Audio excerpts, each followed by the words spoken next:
So our third story for today is from South Sudan, and it's a very funny one. With the number of coups going on in Africa, especially those countries with dictators and authoritarians, they are being very careful because they know that things might just go wrong, right?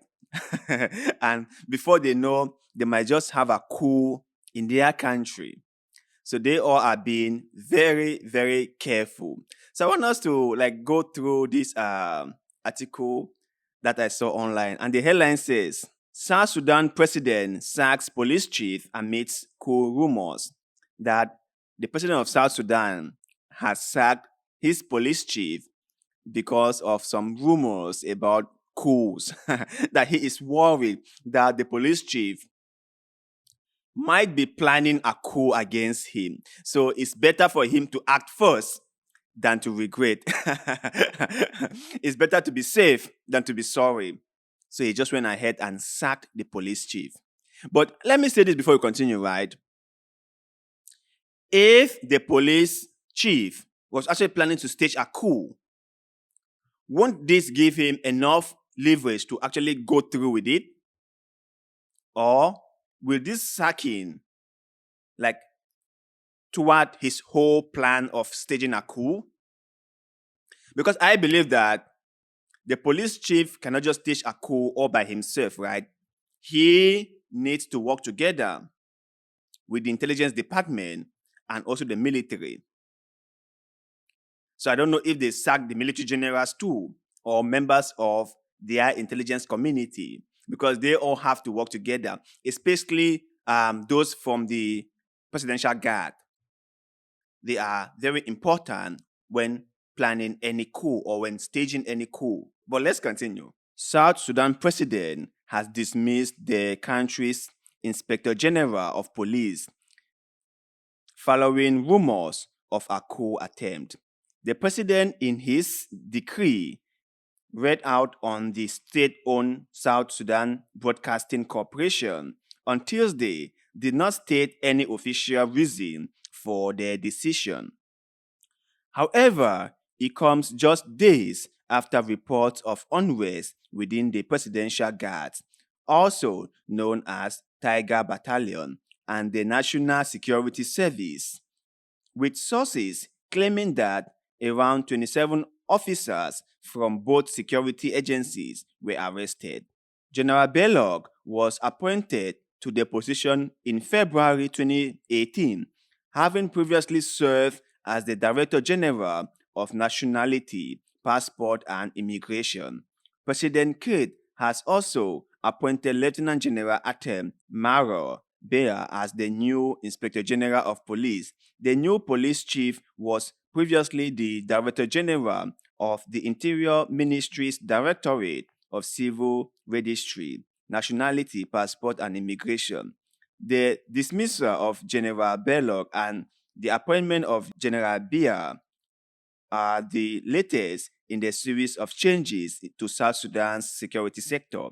These changes come as the country continues to grapple with political instability and violence, and as rumors of a coup attempt continue to swell.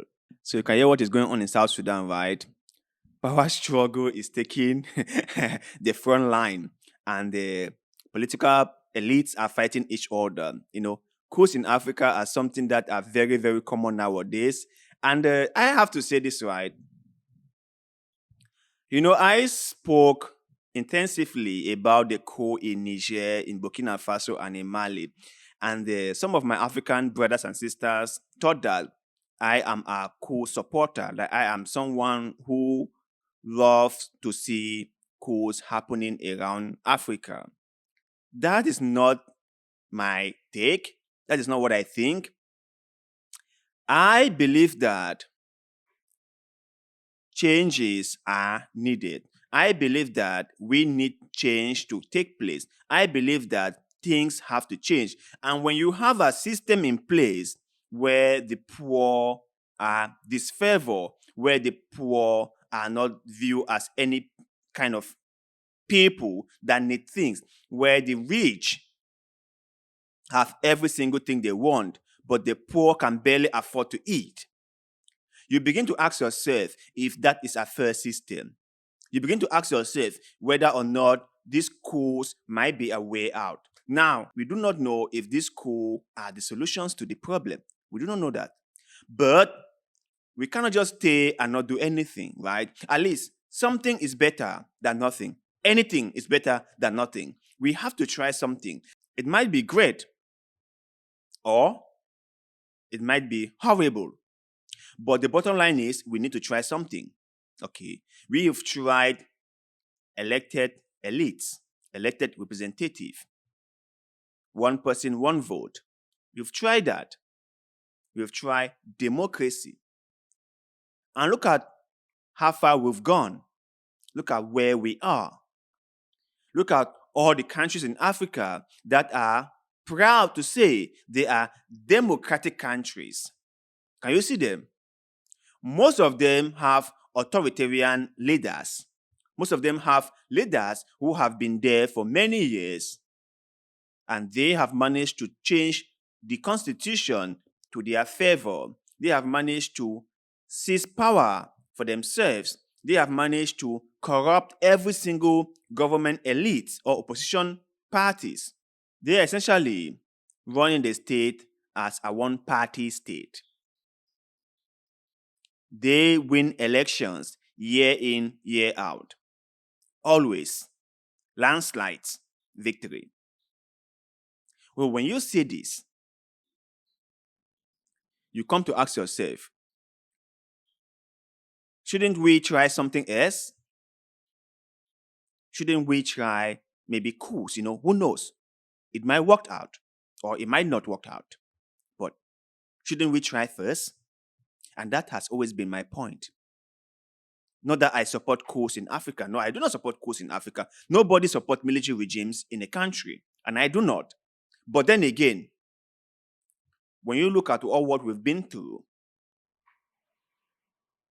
when you see all what we've gone through, don't you think that maybe, just maybe, having these coups in Africa might not necessarily be a terrible thing?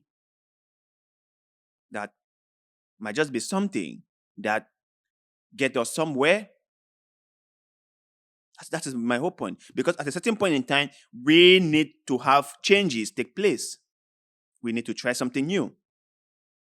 But to you guys out there, when you hear a story like this from South Sudan, where the president is panicking and sacking the police chief, what do you think about it? Share your thoughts and opinions with us in the comment section below. Because like always, we love hearing what you have to say. And please, do not forget to like this video and share this video and follow this channel, because we appreciate that very, very much. And thank you very much. And so see you in the next one.